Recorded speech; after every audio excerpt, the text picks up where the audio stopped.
Agora a gente vai falar de um caso extremamente curioso, rumoroso, que repercutiu muito na década de 80. Eu confesso que eu nunca tinha ouvido falar. É a primeira vez que eu me deparei com esse caso e estou muito curiosa, que é a garota poltergeist de Santa Rosa. Que caso é esse, Isadora Garcia? Boa tarde, Mari. Boa tarde, PG e ouvintes. Pois é, essa menina, ela se chamava Leonice Fitz. Ela morava junto com a família no interior de Santa Rosa, numa localidade chamada Rincão da Boa Vista.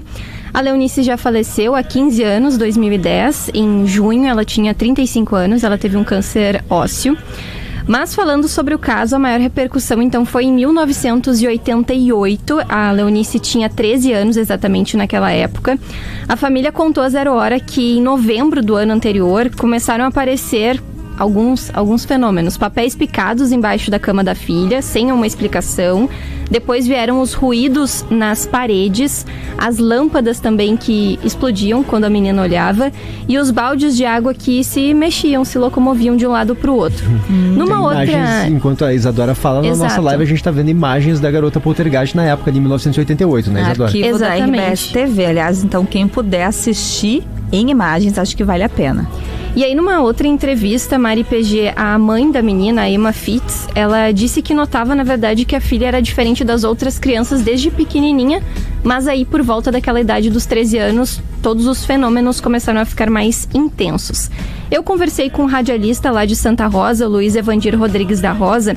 Ele é conhecido como Chico, e ele contou que essa história ganhou repercussão quando os familiares da Leonice foram até a rádio para contar que eles estavam tendo problemas, digamos assim, que a menina estava quebrando tudo dentro de casa, porque ela olhava para alguma coisa e a coisa quebrava, como as lâmpadas. E era sem querer, ela não queria quebrar. Até onde a gente sabe, ela não queria quebrar. Mas a menina também não ia mais na escola por conta das peripécias que ela acabava aprontando com os colegas, acabava assustando. A família queria saber o que fazer, enfim, esse caso foi pro ar. E acabou chegando até no Fantástico, né? Então teve uma repercussão nacional. Eu lembro disso. E um dos repórteres, à época, o Elódio Zorzeto, ele fez a cobertura desse caso. Ele esteve junto a outros jornalistas na casa da família, lá no interior de Santa Rosa. Desculpa, só um parênteses, que é irmão do Elódio Zorzeto. Exatamente. Né? O pessoal pode lembrar do nome, associar Elódio Zorzeto. Não, e até achar que a Isa errou. Não, são pessoas diferentes. São duas pessoas diferentes. Ele é irmão do Elódio. E ele contou que a menina, ela era bem assim, tímida, acanhada, que ela tava até com todo aquele tumulto de gente na casa dela, né? Tava até meio apavorada, assim, naquele momento. E ele falou que eles chegaram lá, conversaram com o pai, com a mãe, com a menina, e aí, em determinado momento, pediram que a menina demonstrasse, então, o que ela poderia fazer. E aí a gente vai ouvir esse relato do Elódio agora, e também o vídeo vai voltar a aparecer ali na live para ver o que ele relatou para mim sobre o que ele viu naquele momento. Foi para baixo das cobertas, tinha um cobertor e tinha um colchão na cama dela, né? E aí ela se cobriu até o pescoço e daqui a pouquinho começou assim o colchão se levantar num canto, né? E aí as cobertas começaram a descer, né? Ela estava coberta até o pescoço e aí começaram a descer as cobertas, né? Movimentar. Aqueles movimentos, eles não tinham ninguém puxando algo, alguma coisa, um fio, alguma coisa assim. A gente olhou e tal. E aí a gente também tem uma parte 2 desse relato que eles pediram pra ela demonstrar. Tá, demonstra mais alguma coisa que tu sabe fazer. Vamos ouvir o que ele falou. Aí perguntaram pra ela, pode fazer mais alguma coisa? Tem mais alguma coisa que você pode fazer, demonstrar ali e tal? Aí ela pensou e tal. E aí, enquanto isso, começou tipo assim, uma pessoa a arranhar as paredes da casa, né?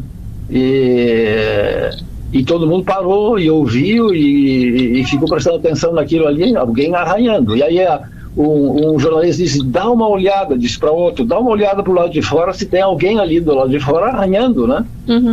Aí não lembro quem, correu e olhou e disse, não tem nada, aqui não tem nada, tá? Tipo um experimento, assim, uma coisa tudo improvisado, né? Mas como é que é, Isadora? Começaram a aparecer arranhões eles começaram a ouvir arranhões. Ouvir. E não tinha ninguém. E essa imagem que a gente tá vendo nesse momento da nossa live, em que o cobertor dela parece que se infla, é isso? É isso, é esses movimentos que ela fazia. Agora também tem a parte da imagem que ela coloca as mãos na cabeça, né, deitada na cama, pra mostrar que ela não tá mexendo com as mãos, e o cobertor começa a se mexer. Então foram algumas demonstrações que ela fez ali naquele dia. E o cobertor infla assim como se fosse um balão, né? Exatamente. E aí ele fica meio que tremendo, assim, como se tivesse uma pessoa ali embaixo. Mexendo. Mas não tinha. Era só ela. É até engraçada essa imagem, assim. Quando a gente olha hoje, né? O negócio é um balão.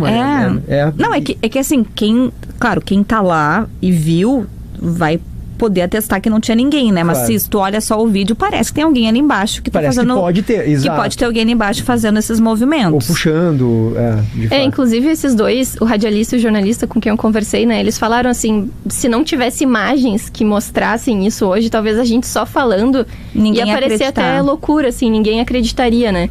Mas é claro, nunca se teve uma comprovação 100% definitiva, né? Do que eram esses fenômenos, se seria alguma coisa sobrenatural, científica, ou eventualmente alguma fraude, alguma coisa assim.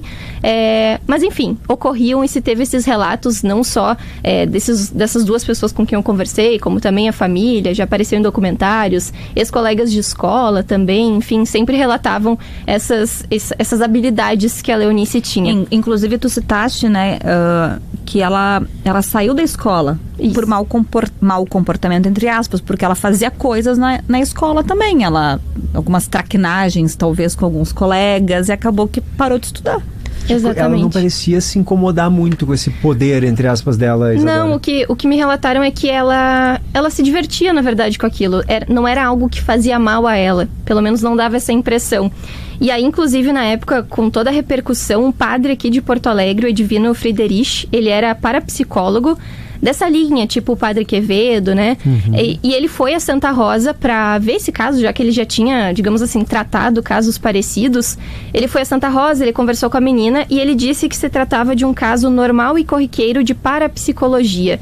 Então, do poder da mente mesmo. Ele disse que, na época, ele explicou, né, que toda pessoa tem poderes como a telecinesia, telergia, capacidade de mover objetos com a força da mente, mas que nem todo mundo tem a capacidade de manifestar esses poderes e que a Leonice estaria, então, manifestando esses poderes nesse momento.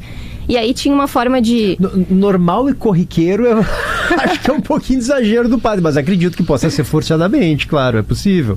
E aí tinha um tratamento, né? Ele contou a reportagem na época que ele fazia sessões de relaxamento neuromuscular. Então, parando pra pensar, talvez tenha algumas diferenças, claro, mas parecia ser tipo uma hipnose, digamos assim. Ele fazia a menina pensar, por exemplo, ele dizia assim, imaginar uma linda fazenda com a vista de um morro, com plantas, lagos, arbustos, flores. Então, era pra ela tentar se distrair daquilo dali e focar em outra coisa. E funcionou?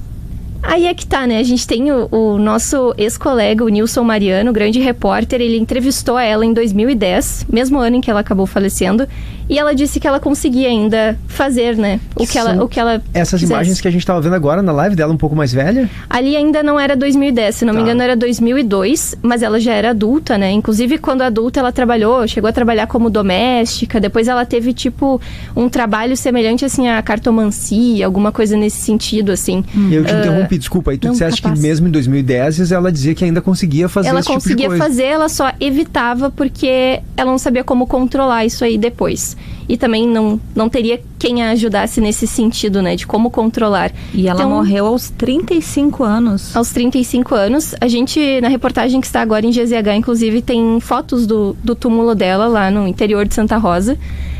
Mas é uma história que ficou marcada tanto para a região em si, né, como também nacionalmente, assim, repercutiu no Fantástico e tudo mais. Morreu vítima de um câncer. Que idade que ela tinha mesmo em 88, quando 13 anos. 13 anos. Gente, é bizarra essa história, eu não conhecia. É muito estranho. Assustadora, inclusive. Agora, e ela nunca deu a própria explicação, o que ela achava que era, se ela achava que era um espírito, se ela achava que era uma paranormalidade, se ela achava que era a mente dela que tinha uma desenvoltura diferente da nossa, ela nunca explicou.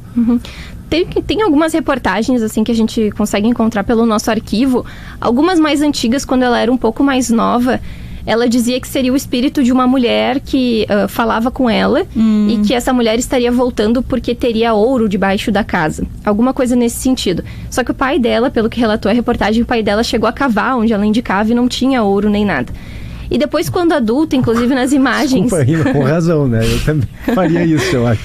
Nas imagens dela, já que um pouco mais adulta, que estão passando na live, ali por volta de 2002, aí ela já citava que poderia ser alguma coisa da força da mente dela mesmo, assim, era a explicação que ela dava. Ah, ela já reconhecia que podia ser isso, algo mais científico. Mais detalhes dessa história curiosa, esse caso rumoroso lá em GZH, reportagem da Isadora Garcia. Obrigada, Isadora.